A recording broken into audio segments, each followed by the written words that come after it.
Question 1. Which city is famous for grape cultivation?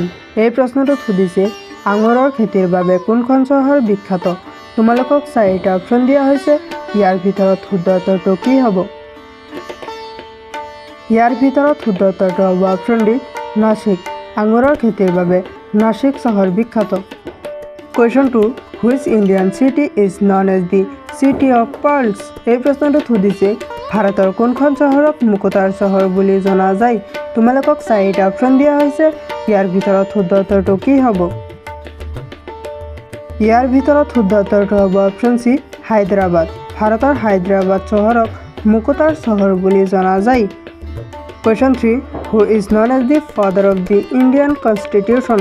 এই প্ৰশ্নটোত সুধিছে ভাৰতীয় সংবিধানৰ পিতৃ বুলি কাক জনা যায়? তোমালোকক চাৰিটা অপশ্যন দিয়া হৈছে। ইয়াৰ ভিতৰত শুদ্ধ উত্তৰটো কি হ'ব? ইয়াৰ ভিতৰত শুদ্ধ উত্তৰটো হ'ব অপশ্যন বি বি.আৰ. আম্বেদকাৰ। ভাৰতীয় সংবিধানৰ পিতৃ বুলি ডক্টৰ বি.আৰ. আম্বেদকাৰক জনা। Question 4. What is the name of the Indian Space Agency?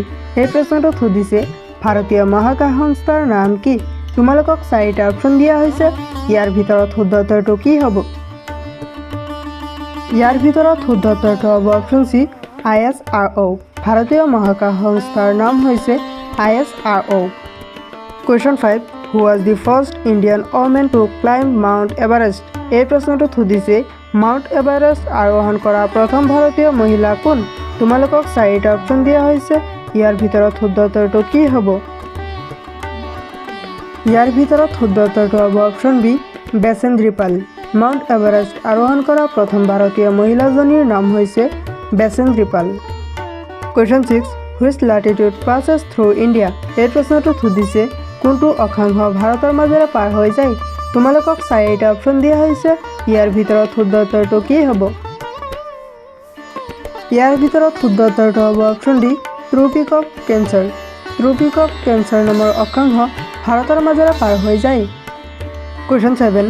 Which country bought Mahatma গান্ধীৰ স্পেকটিকেল? এই প্ৰশ্নটোত সুধিছে মহাত্মা গান্ধীৰ চশমা কোনখন দেশে কিনিলে? তোমালোকক চাৰিটা অপশ্যন দিয়া হৈছে। ইয়াৰ ভিতৰত শুদ্ধ উত্তৰটো কি হ'ব? ইয়াৰ ভিতৰত শুদ্ধ উত্তৰটো হ'ব অপশ্যন এ আমেৰিকা। মহাত্মা গান্ধীৰ চশমা আমেৰিকা দেশে কিনিলে। Question 8. In which country one has to take a license to beg? এই প্ৰশ্নটোত সুধিছে কোনখন দেশত ভিক্ষা কৰিবলৈ অনুজ্ঞাপত্ৰ ল'ব লাগে? তোমালোকক চাৰিটা অপশ্যন দিয়া হৈছে। ইয়াৰ ভিতৰত শুদ্ধ উত্তৰটো কি হ'ব? ইয়াৰ ভিতৰত শুদ্ধ উত্তৰটো হ'ব অপশ্যন চি ছুইডেন। ছুইডেন দেশত ভিক্ষা কৰিবলৈ অনুজ্ঞাপত্ৰ লাগে। Question 9. How much does it cost to print 3,200 rupee notes? এই প্ৰশ্নটোত সুধিছে 3,200 টকীয়া নোট ছপাবলৈ কিমান খৰচ হয়? তোমালোকক চাৰিটা অপশ্যন দিয়া হৈছে। ইয়াৰ ভিতৰত শুদ্ধ উত্তৰটো কি হ'ব? ইয়াৰ ভিতৰত শুদ্ধ উত্তৰটো হ'ব অপশ্যন চি 4 rupee। 3,200 টকীয়া নোট ছপাবলৈ 4 টকা খৰচ হয়। Question 10. What is the national song of India? এই প্ৰশ্নটোত সুধিছে ভাৰতৰ জাতীয় গীত কি? তোমালোকক চাৰিটা অপশ্যন দিয়া হৈছে। ইয়াৰ ভিতৰত শুদ্ধ উত্তৰটো কি হ'ব? ইয়াৰ ভিতৰত শুদ্ধ উত্তৰটো হ'ব অপশ্যন এ বন্দে মাতৰম। ভাৰতৰ জাতীয় গীতটোৰ নাম হৈছে বন্দে মাতৰম।